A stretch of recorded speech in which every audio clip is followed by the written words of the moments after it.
Hi, everyone. I seem to have hit a nerve with a lot of you with my recent post on LinkedIn when I compared the salaries of graduates, say mining engineer graduates, for example, in Australia and across Southeast Asia.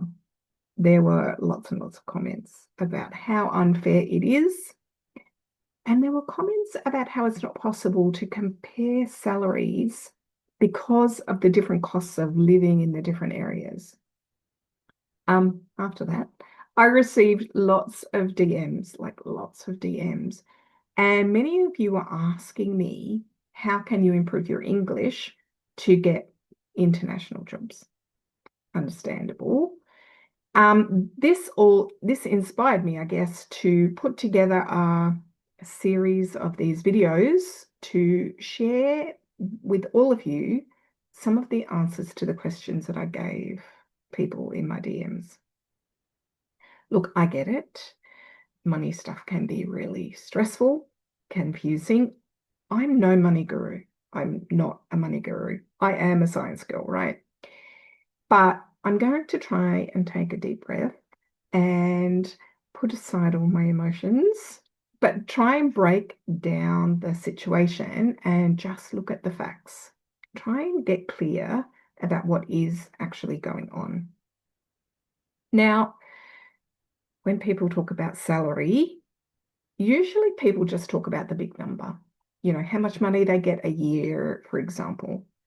This isn't very helpful because, as many of you commented, and you were 100% right, the catch is that what really matters is how much money you've got in your pocket after you've paid tax and you've paid for all your basic living costs. Now, this is called discretionary income, right? It's the money that you've got left after you pay tax, the bills, rent, food, transport to work, all the basic stuff. How much do you have left to spend on all the fun things or to save for the future? So, what actually can you buy as a graduate in Australia compared with Indonesia or Malaysia? Now, I'm going to stick with Indonesia and Malaysia because I've either lived there or worked there.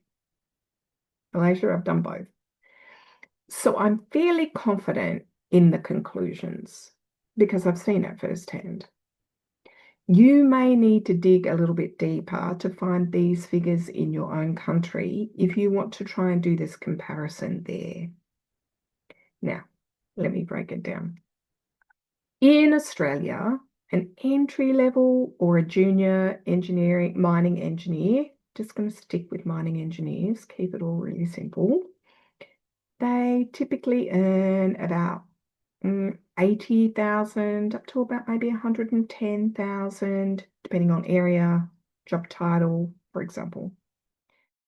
So I'm going to choose a figure of 94,500, just to be fair. And that's about 60,000 USD. Now, in Indonesia, you could expect to get around 75 million rupiah, Indonesian rupiah a year, about 5,000 USD. And in Malaysia, maybe 40 to 45,000 ringgit or about 9,000 USD a year. Taxes are quite different across these zones.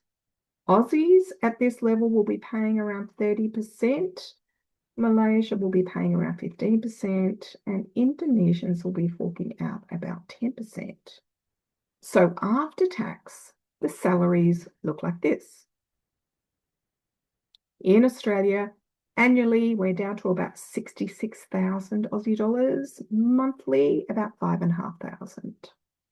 In Malaysia, it's annually down to about 36,000 ringgit or about 3,000 a month. And in Indonesia, after tax, we're looking at around 67 million rupiah, maybe 5.5 million a month. Now, this doesn't mean much unless we compare apples with apples. So let's translate this into USD for comparison. There you go. Monthly in Australia, it's about 3,600 USD. Malaysia is about 660 USD, and Indonesia, it is more like 370 USD. So big differences. But again, we're not really comparing evenly because this doesn't take into account the cost of living. So let's now put that into the equation. I have made the assumption that the standard of living is just basic. Nothing fancy here. And I'm assuming this is for a single person, not a family. Just trying to keep it all balanced. So in Australia, you'll be paying about 1,500 USD to survive. In Malaysia, you're looking at about 400, 500 USD. And in Indonesia, maybe 300 to 350 USD. Now, again, this comparison is a bit meaningless because 1 USD is going to buy you very different things in Australia, Malaysia, or Indonesia. So the last step of this is that I want to translate this into real life things. In Australia, each month you could spend your entire discretionary income of coffee, and I may have thought about doing that, but if you did, you would get 946 cups of coffee at local Australian prices.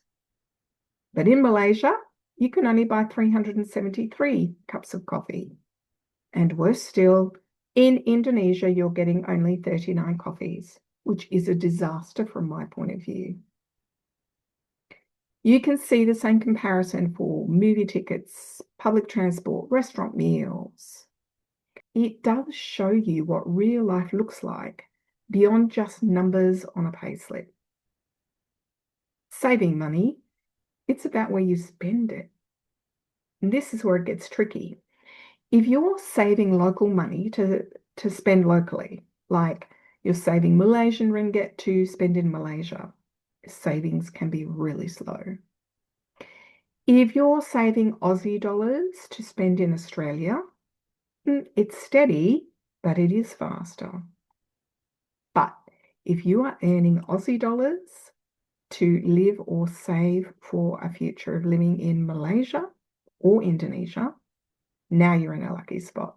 Your money is going to go a long way there. Now, money isn't everything. I do want to be clear.